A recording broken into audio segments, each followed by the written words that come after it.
કડી થોર road પરના અંડરબ્રિજમાં black કલરના Scorpio ચાલકના મોતના પ્રકરણમાં હવે એક મોટો ખુલાસો થયો છે અને આ મામલે ચીફ ઓફિસરનું નિવેદન સામે આવ્યું છે। જો કે સવાલો તે ઊભા થઈ રહ્યા છે કે ચીફ ઓફિસરનું નિવેદન સાચું છે કે પછી જે પ્રકારે રાત્રે નજરે જોનાર જે સ્થાનિકો છે તેમનું નિવેદન સાચું છે। શું કહી રહ્યા છે ચીફ ઓફિસર તે મુદ્દે વાત કરવી છે।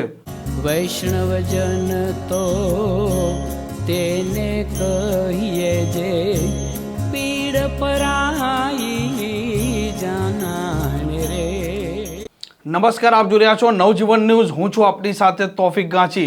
કડી એક સોનાની દડી તરીકે ઓળખાય છે, પરંતુ આ સોનાની દડી છે તેને ઘણા સમયથી નજર લાગી ચૂકી છે અને આ સોનાની દડી અત્યારે ગંદકીથી ખદબદી રહી છે।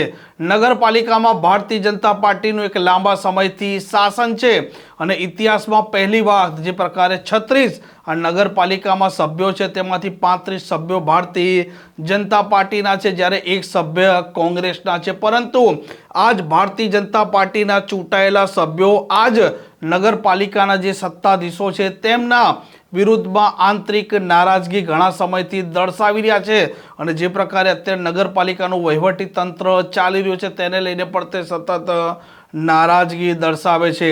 કડી શહેર છે ત્યાં કડી થોર રોડ પાસે એક અંડરબ્રિજ આવેલો છે। આ અંડરબ્રિજ કરોડો રૂપિયાના ખર્ચે બનેલો છે અને દર ચોમાસામાં આ અંડરબ્રિજમાં પાણી ભરાઈ જવાની સતત સમસ્યાઓ સામે આવે છે।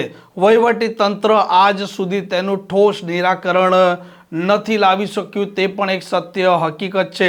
ગત રાત્રિ 9 થી 10 સમયે એકાએક કમોસમી વરસાદ વરસે છે। 2 ઇંચ જેટલો વરસાદ વરસે છે અને 2 ઇંચના વરસાદમાં આ અંડરબ્રિજમાં પાણી ભરાઈ જાય છે। તે સમયે સૌથી પહેલા એક આઈસર નીકળે છે અને તેના પાછળ 4 થી 5 વાહનો નીકળે છે। આ વાહનોમાં એક નાનું વાહન અલ્ટો પણ હોય છે અને સ્કોર્પિયો પણ હોય છે, પરંતુ કોઈક કારણસર આ સ્કોર્પિયો ચાલક છે તે ત્યાં ફસાઈ જાય છે। અન્ય વાહન ચાલકો તેમના વાહનમાંથી બહાર નીકળી જાય છે, પરંતુ આ સ્કોર્પિયો ચાલક નથી નીકળી શકતા અને પાણી જે પ્રકારે કહેવાય રહ્યું છે તે મુજબ 12 થી 13 ફૂટ ઊંડું અંડરબ્રિજમાં પાણી ભરાયેલું હતું। આ સ્કોર્પિયો ચાલક છે મૂળ મેળા આદરજના છે, પરંતુ તે રહે છે અમદાવાદમાં અને કોઈક કારણસર તે મેળા આદરજ જઈ રહ્યા હતા તે સમયે આ ઘટના બને છે અને સ્કોર્પિયો ચાલક જે 40 વર્ષીય છે હર્ષદ પંચાલ જે પોતે મૃત્યુ પામે છે। હવે આ મામલે કડીના ચીફ ઓફિસર સિદ્ધાર્થ પટેલનું એક મોટું નિવેદન સામે આવ્યું છે। તે શું કહી રહ્યા છે તે પહેલા આપ સાંભળો। ગઈકાલે રાત્રે 10 વાગ્યા પછીનો જે વરસાદ પડ્યો હતો એ આશરે 1.5 ઇંચ વરસાદ પડેલો હતો। એના કારણે અંડરપાસમાં પાણી જમા થતું હતું અને નગરપાલિકાએ બેરિકેડિંગ કરી જે અંડરપાસ બંધ કર્યો હતો, પરંતુ અમુક લોકોએ બેરિકેડિંગ હટાવીને પણ પોતાના વાહનો અંદર દાખલ કર્યા હતા, જેના કારણે પાણીનો અંદર જથ્થો વધારો હોવાથી વાહનો ડૂબવાની ઘટના બની હતી। ના, પદાધિકારીઓ સવારે 5 વાગ્યા સુધી અમે સાથે જ હતા। પ્રાંત અધિકારી શ્રી, મામલતદાર શ્રી અને પદાધિકારીઓ જે હતા એની સાથે રહીને સવારે 6 વાગ્યા સુધી રેસ્ક્યુ ઓપરેશન મહેસાણા મહાનગર જે છે એમની ટીમ સાથે કરવામાં આવ્યું હતું અને સવારે ફરીથી એમની 8 વાગે બીજી નવી ટીમ આવી અને અત્યારે હાલ જે અંદર છે એનું તપાસ કરવામાં આવી કે હજુ કોઈ અંદર કેઝ્યુઅલિટી કે કોઈ ઇસ્યુ નથી એ ચેક કરવામાં આવેલો છે। ના, સાધનો છે, સાધનો 2 ફાયર ઓલરેડી છે અને જે ગઈકાલે બેરિકેડિંગ કર્યું છતાં પણ લોકો ગયેલા છે, એટલે એ ના કહી શકાય કે ફાયર સ્ટેશનમાં સાધનો નથી એના કારણે આ ઇસ્યુ બન્યો છે।